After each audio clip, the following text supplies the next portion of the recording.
ఇద్దరు అన్నదమ్ములు. భువనగిరి అనే చోట వారి తండ్రి వారికి వదిలిపెట్టిన ఇంట్లో ఇద్దరు అన్నదమ్ములు నివసించేవారు.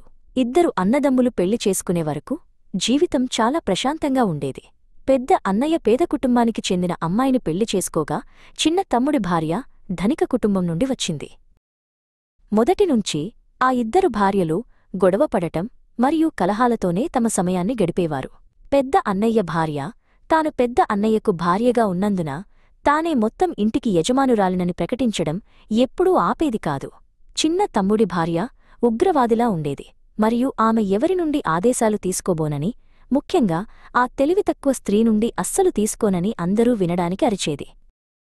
ఈ నిరంతర గొడవలతో పిచ్చివారు అవ్వడం కంటే ఇద్దరు అన్నదమ్ములు తమ ఆస్తిని పంచుకుని వేర్వేరు ఇళ్లలో నివసించాలని నిర్ణయించుకున్నారు. చివరికి పెద్ద అన్నయ్య 9 మంది పిల్లలతో పెద్ద కుటుంబాన్ని పెంచాడు. కాని అంతమందికి ఆహారం అందించడానికి అతను 2 పూటలా గడవడానికి చాలా కష్టపడ్డాడు. చిన్న తమ్ముడు తన భార్య యొక్క కట్నం సహాయంతో ఒక పెద్ద వ్యవసాయ క్షేత్రాన్ని కొనుగోలు చేశాడు మరియు బాగా సంపన్నంగా ఉండేవాడు. ఒకరోజు పెద్ద అన్నయ్య తన పొలాలను దున్నడానికి ఒక జత ఎద్దులను అప్పుగా ఇవ్వమని తన తమ్ముడిని అడిగాడు. ఎందుకంటే అతను పనిచేసే జంతువులను కొనడానికి ఆర్థికంగా స్తోమత లేనివాడు. చిన్న తమ్ముడు వెంటనే అంగీకరించాడు. ఎందుకంటే అతని వద్ద చాలా ఎద్దులు ఉన్నాయి మరియు అప్పుడప్పుడు ఉదారంగా ఉండగలిగేవాడు.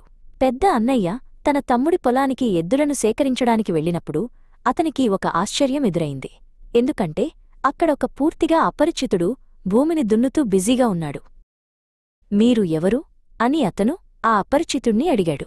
మరియు మీరు నా తమ్ముడి కోసం ఎంతకాలం పనిచేశారు? మంచి అయ్యా, నేను మీ తమ్ముడి అనుచర ఆత్మను అని అపరిచితుడు చాలా వినయంగా బదులిచ్చాడు. మీ తమ్ముడు హాయిగా ఉంటూ ఇంకా సంపద పొందడానికి నేను రోజంతా ఇక్కడ శ్రమిస్తాను. అయితే నాకు అనుచర ఆత్మ ఎందుకు లేదు? నేను తెల్లవారుజాము నుండి చీకటి పడే వరకు శ్రమించాల్సి రావడం అన్యాయం.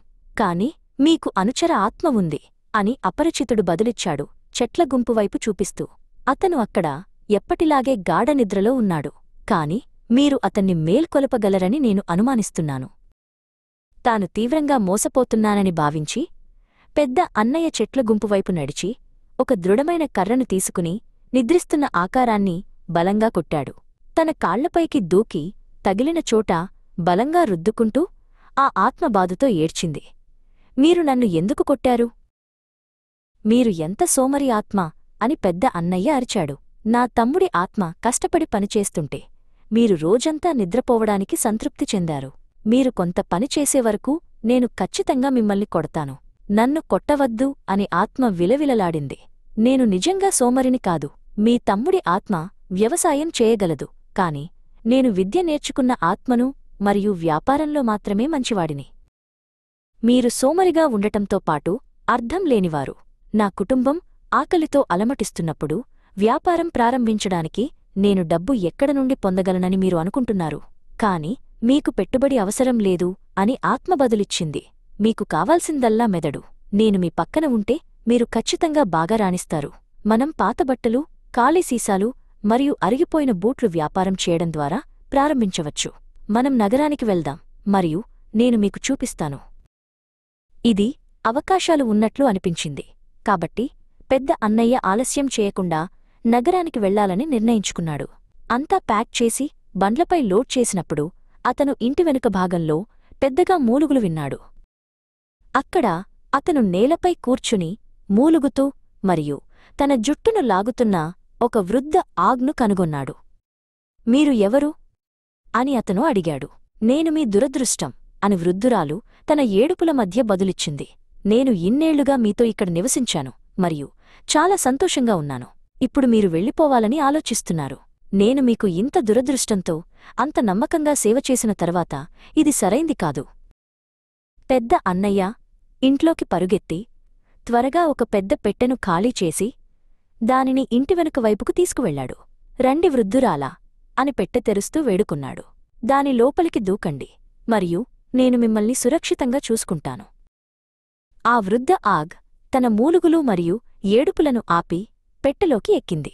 ఆమె లోపలికి రాగానే పెద్ద అన్నయ్య మూతను గట్టిగా కొట్టి ఒక భారీ పెద్ద తాళంతో దాన్ని భద్రపరిచాడు.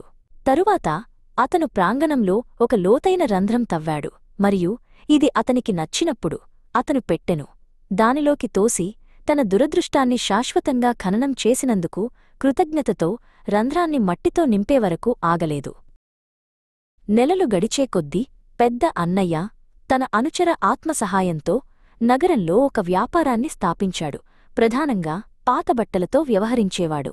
తరువాత ఈ వ్యాపారం అభివృద్ధి చెందడంతో అతను వస్త్రాల కోసం మరొక దుకాణాన్ని ప్రారంభించాడు మరియు ఇది కూడా అద్భుతంగా జరిగింది.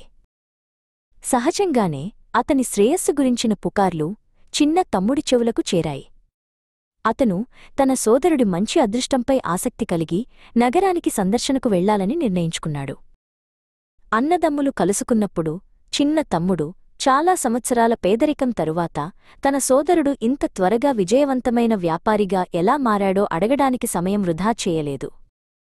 ఇదంతా చాలా సులభం అని పెద్ద అన్నయ్య ప్రకటించాడు. ఆ వృద్ధ ఆగ్ దురదృష్టం నాతో కలిసి నివసిస్తోందని నేను కనుగొన్నాను. కాబట్టి నేను ఆమెను ఒక పెట్టెలో కట్టి నా పెరట్లో ఖననం చేశాను. పెద్ద అన్నయ్య అదృష్టం మారడం చూసి చిన్న తమ్ముడు అసూయతో నిండిపోయాడు మరియు అతనికి చెడు చేయాలని శపథం చేశాడు. వారి స్వగ్రామానికి హడావిడిగా తిరిగివచ్చి చిన్న తమ్ముడు వెంటనే తన అన్నయ్య పాత ఇంటికి వెళ్లి చాలా భయంకరమైన తవ్వకం తరువాత ఖననం చేయబడిన పెట్టెను కనుగొన్నాడు.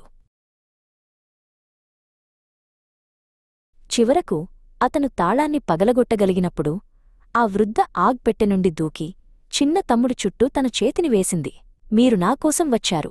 ఇప్పుడు మనం కలిసి సంతోషంగా జీవిస్తాం. నాయనమ్మా, నీవు దూరంగా ఉండు అని ఆమె కౌగిలి నుండి బయటపడటానికి ప్రయత్నిస్తూ అతను కఠినంగా అన్నాడు. మీరు నా పెద్ద అన్నయ్యకు చెందినవారు. ఆ వృద్ధ ఆగ్ దంతాలు లేని నవ్వు నవ్వింది. నాకు మీ అన్నయ్యతో ఏమీ అవసరం లేదు. నేను భవిష్యత్తులో మీతో కలిసి జీవించబోతున్నాను. చిన్న తమ్ముడు ఆ రోజును ఎంతగానో బాధపడ్డాడు. ఇప్పుడు అతను ఆ వృద్ధ ఆగ్తో బంధించబడ్డాడు మరియు ఇప్పటికే ప్రతిరోజూ దురదృష్టం తన దారిలోకి వస్తున్నట్లు అనిపించింది. అయ్యో, అతను తన సోదరుడి మంచి అదృష్టం పట్ల పిచ్చిగా అసూయ పడకపోతే ఎంత బాగుండేది. నీతి: అసూయ మనస్సును అంధులను చేస్తుంది మరియు మంచి అదృష్టాన్ని దుఃఖంగా మారుస్తుంది. ఎవరు అసూయను జయించి నిజాయితీగా చేసే ప్రయత్నాన్ని విశ్వసిస్తారో వారు శాంతిని పొందుతారు. ఎందుకంటే నిజమైన శ్రేయస్సు దురాశ నుండి కాదు, సంతృప్తి మరియు జ్ఞానం నుండి పెరుగుతుంది.